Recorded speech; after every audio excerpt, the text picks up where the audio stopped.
Kalau kita membaca di dalam Injil Yohanes, kita membaca di dalam istilah dunia itu, itu gambarannya itu ambivalen gitu. Ambivalen itu maksudnya bukan one sided ya, bukan cuma satu pengertian saja, tapi di dalam pengertian yang double perspektif.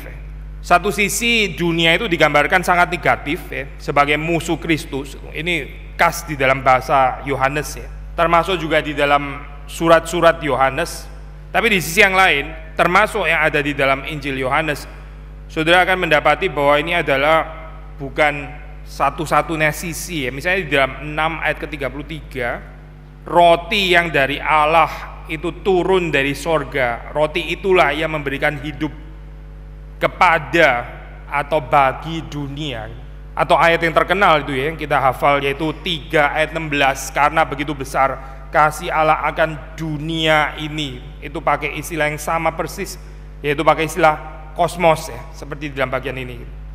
Gambaran dunia yang one sided itu akan mencelakakan, either one sidedly negatif atau one sidedly positif. Dan kalau saudara lihat di dalam teologi, itu ada kecenderungan seperti ini, mungkin nggak terkecuali teologi reform. Kenapa berbahaya kalau kita hanya melihat dunia itu negatif di dalam hal ini ya? Maka kita akan menjadi orang-orang Kristen yang tidak menggarami dunia ini, cenderung punya eskapis spirit, melarikan diri dari dunia, atau mungkin lebih parah bahkan ya, itu capek dan lelah hidup di dalam dunia ini. Nah, di dalam ini ya Pak, literatur, saya sudah pernah sharing ini sedikit ya, ini bagian perspektif yang lain lagi.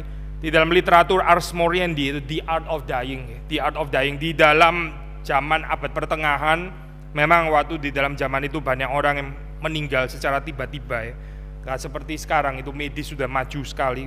Tapi terus kemudian tulisan-tulisan yang sangat memberkati ini, memang kita di dalam zaman kita kayaknya agak kurang ya dibahas itu, seperti kayak tabu sekarang. Tapi despite segala kelebihannya, dan banyak kelebihannya ya, ada scholar modern mengkritik ya, memberikan satu tanggapan gitu, dan menurut saya ada poinnya, yaitu dia mengatakan literatur Ars Moriendi di dalam zaman-zaman itu ya, ada kecenderungan seperti kayak mau melarikan diri dari dunia gitu.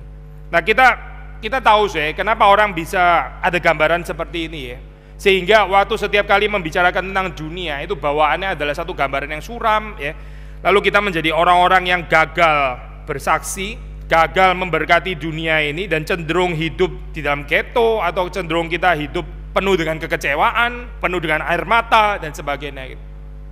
Yesus for sure di dalam kehidupannya itu banyak disakiti ya, tapi saudara membaca nggak ada sindrom orang yang terus kemudian rasa disakiti terus menerus dan sebagainya. Nggak ada ya itu ya, kita nggak melihat. Padahal dia manusia sejati, bukan karena dia nggak mempan bukan karena dia imun, tapi karena dia dipenuhi oleh cinta kasih.